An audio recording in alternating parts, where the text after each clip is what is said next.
Annick, tu as reçu une très longue lettre où un monsieur se pose beaucoup de questions. Je résume dans ces dernières phrases.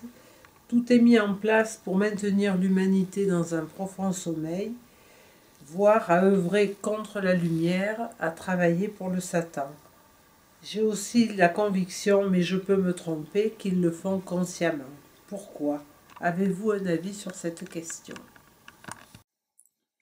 À qui se rapporte ce « ils le font consciemment » ? L'humanité, les hommes et les femmes parlent après. C'est par rapport à cette humanité qui semble se tourner vers des valeurs du monde et vers rien au niveau de l'évolution intérieure.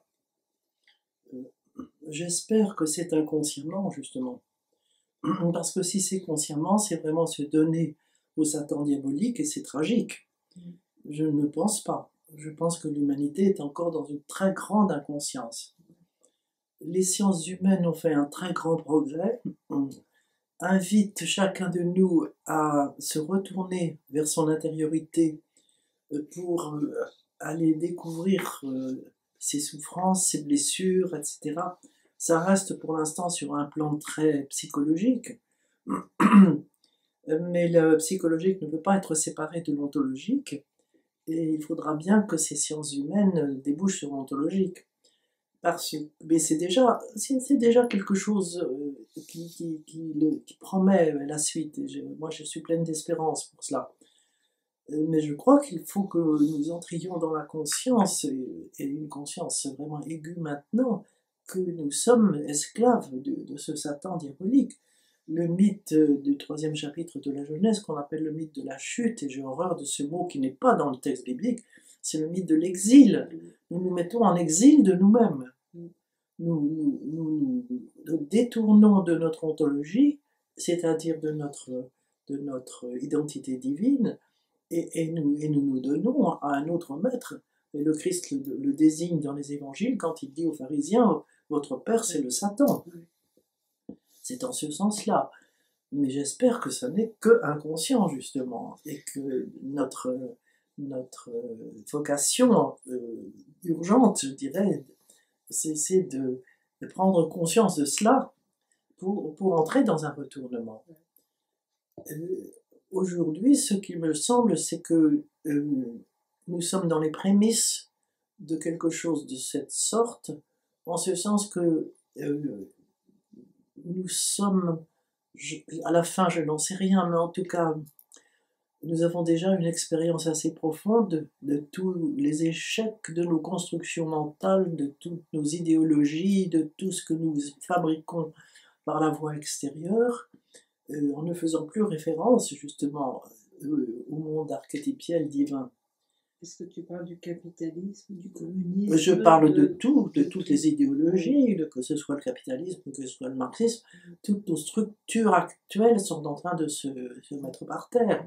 Nous sentons bien que toutes les structures sont détruites aujourd'hui, et que les gouvernants, quels qu'ils soient, du monde entier, colmatent des trous, mais immédiatement un trou se fait à côté. Ça correspond à des mythes qui le disent très bien d'ailleurs. On ne peut plus faire face à la problématique qui se multiplie à l'heure actuelle de plus en plus. Donc on sent bien qu'on est à la fin de ce que les hindous appellent le Kali Yuga d'ailleurs, c'est-à-dire la fin vraiment de cette étape-là.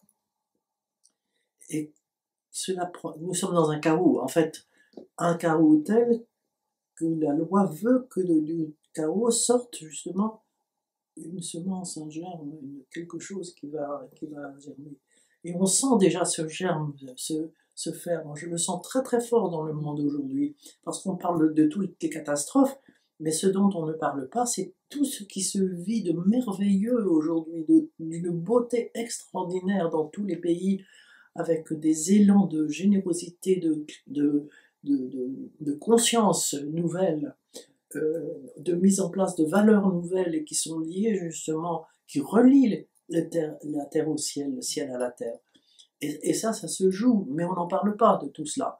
Mais il y a un jour où tout ça va va surgir. Je sens que tout ça va surgir un jour. Tu nous l'as formulé une fois en disant qu'on n'entendait pas la forêt qui pousse, mais qu'on voyait que l'arbre qui tombe, en fait.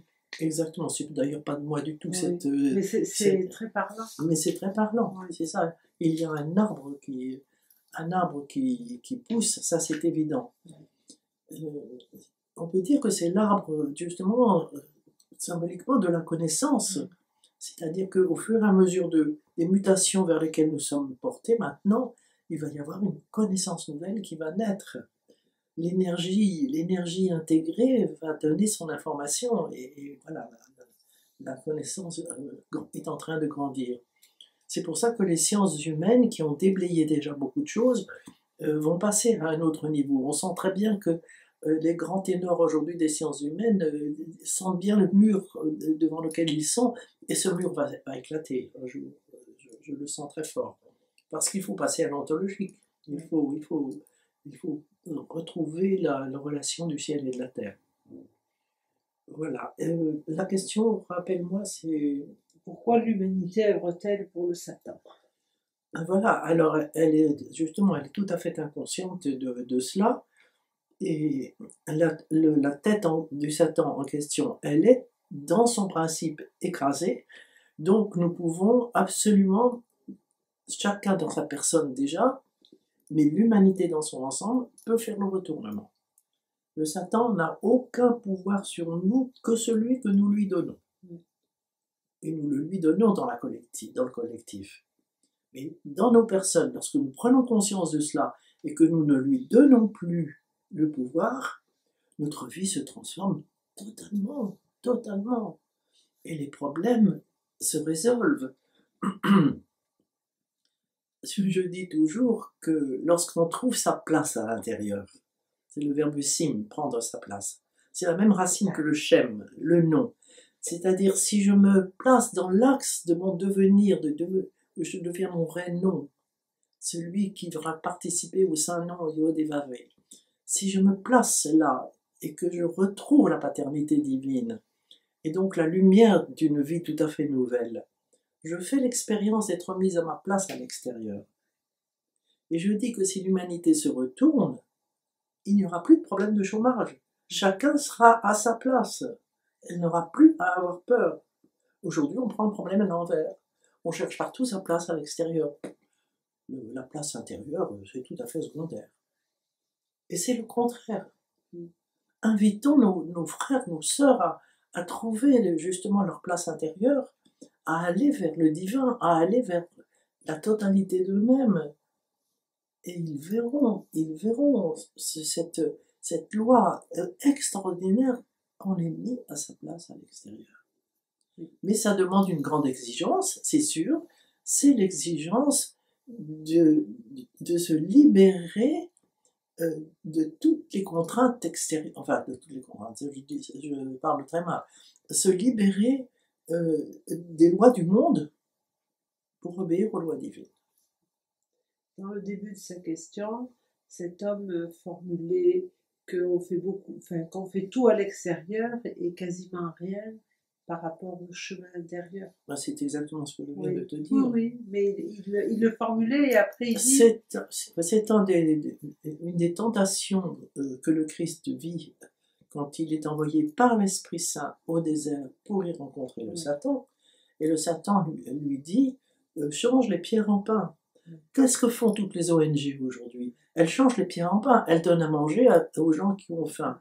Et béni soit-elle, ces ONG, je ne vais pas dire le contraire, mais c'est très insuffisant. C'est très insuffisant. Ça, c'est la part du diable. C'est très difficile à dire. Mais si on apportait le pain de vie, le pain intérieur, il n'y aurait plus le problème du pain extérieur. Voilà, c'est ça, nous vivons les conséquences tragiques. Bon, c'est ce que dit le Seigneur dans le mythe de l'exil. À Adam, tu mangeras ton pain à la sueur de tes narines, tu vas être dans l'esclavage du Satan. Tu t'es donné au Satan, tu es dans l'esclavage du Satan, jusqu'à ce que tu te retournes vers ton Adama intérieur. parce que tu es une poussière d'énergie potentielle magnifique qui t'attend. Tu as un trésor à l'intérieur de toi. Retourne-toi vers ce trésor. Est-ce que ça rejoint l'eau de vie que le Christ propose à la Bien sûr, Samaritaine? bien sûr, bien sûr. C'est la même. Bien sûr, bien sûr. La C'est même tout à fait ça. image. Et tu vois tous ces mythes qui qui nous ont été traduits comme une punition, et on est des êtres punis, et on est dans la culpabilité, et on doit sortir de ça à toute vitesse. C'est tragique cette histoire-là. Il faut entrer justement dans un retournement vers l'amour divin total, total, avec des lois nouvelles totales. Je ne sais pas comment le dire, mais c'est quelque chose qui change complètement la vie. Oui, mais ce que je pense, c'est que quand on n'a pas commencé du tout le chemin, c'est très difficile à entendre. Parce que dire le chômage, c'est pas un vrai problème, des choses comme ça, c'est quand même dur dans notre société qui est très en souffrance. Mais bien sûr, je ne nie pas cela, Oui. tu comprends bien, Oui. c'est évident. Et que les ONG, je suis la première à aider une ONG aussi, tu vois, c'est Oui. évident. Mais comprenons la philosophie de tout cela. Oui. Moi, je parle de la philosophie de tout cela.